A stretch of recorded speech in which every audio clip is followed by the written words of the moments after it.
So this is serious. In the next couple of weeks, many of you will probably hit the open road for the holiday weekend. But should you stay at home?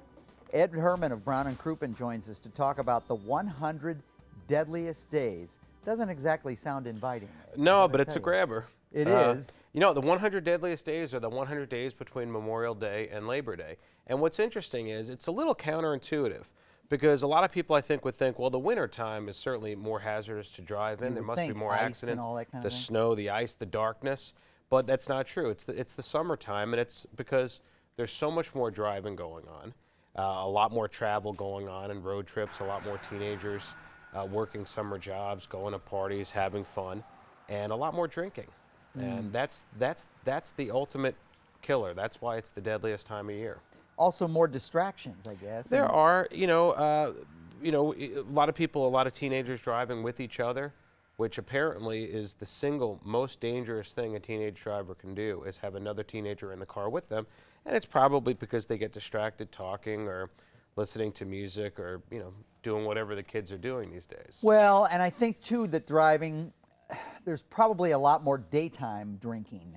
There is. The summertime. Think about the barbecues. Right. Think about the baseball games. Right.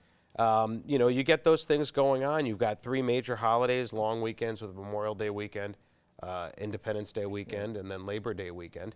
And in fact, those 3 holidays have the more traffic tickets for red lights are written on those 3 days than any other days of the year.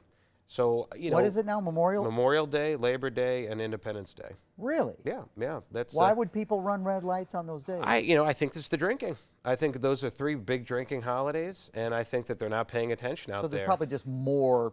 And who knows? Maybe there's also. I don't want to be cynical, but there may also be more officers out there working those days and really enforcing the rules. There are enforcement, that happens. But I think there's, people are probably doing other things besides just running red lights, illegal passing or lane usage. Yeah, and I'll tell you this, I was thinking about this when I saw the earlier segment on healthy eating and the trans fats.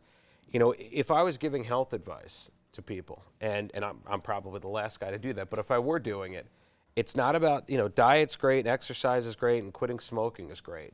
But the single most important health decision that you can make is the decision to put your seatbelt on. Because there's no other thing that you could point to statistically. It will decrease your chances of dying in a car accident by more than 50%. Wow. So you've got, and I'm glad that these young people are in the audience today here because I want them to hear it. When you get in a vehicle, whether you're driving or whether you're a passenger, you have to get in the habit of putting on your seatbelt. It is that big of a deal. It's just amazing to me that some people don't. For me, it's just habit.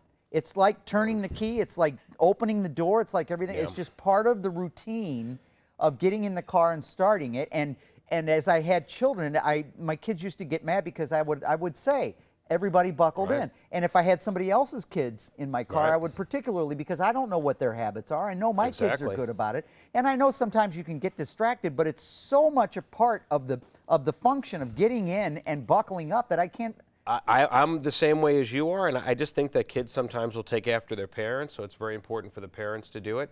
And I think people take the back seat for granted, like somehow you're protected when you crash into something at even 40 miles an hour. Oh, I'm in the back seat, so I'm not going to get thrown out of this vehicle. Let me tell you something. You will absolutely be thrown out of the vehicle. This is not a question.